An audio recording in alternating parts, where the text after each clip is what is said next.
নমস্কার বন্ধুরা, আপনারা সবাই কেমন আছেন? আশা করি ভালো আছেন। আমিও খুব ভালো আছি। আজকে কোনো ব্লগ নয়, আপনাদের সঙ্গে একটা রেসিপি শেয়ার করতে চলে আসলাম। আজকে আমি রান্না করছি তেলাপিয়া মাছ দিয়ে, আলু দিয়ে, টমেটো দিয়ে ভুনা, আবার ভুনাও নয়, মানে তরকারি আর কি। তো দেখেন, এই যে সমস্ত মশলাগুলো জল দিয়ে গুলে নিচ্ছি। এখানে আছে হলুদ গুঁড়ো, পরিমাণ মতো লবণ, লঙ্কা গুঁড়ো, ধনে গুঁড়ো, জিরে গুঁড়ো, এগুলো দিয়ে ভালো করে মিশিয়ে নিচ্ছি জল দিয়ে।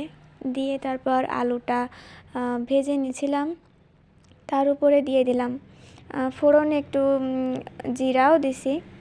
আসলে পেঁয়াজ রসুনটা দিচ্ছি না, কারণ পেঁয়াজ রসুনটা আমাদের বাড়ির সবাই পছন্দ করে না, তাই আর কি।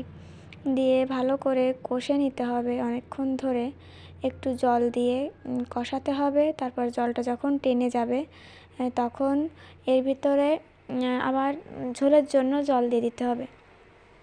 দিয়ে তারপর জলটা ফোটা পর্যন্ত অপেক্ষা করতে হবে। তো বন্ধুরা, আসলে এটা আমাদের মানে ঘরটা এমন জায়গায় যে একটু অন্ধকার অন্ধকার হয়। আমি ফ্ল্যাশ লাইট জ্বালিয়ে ভিডিও করছি, এজন্য ভালো করে বোঝা যাচ্ছে না।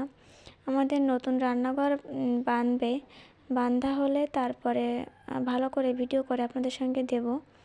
তো দেখেন, এই মাছ দিয়ে দিলাম, ঝোল ফুটে গেলে তারপর টমেটো দিয়ে দিলাম। টমেটোটা এরকম আস্তই থাকবে, এটাকে গালাবো না।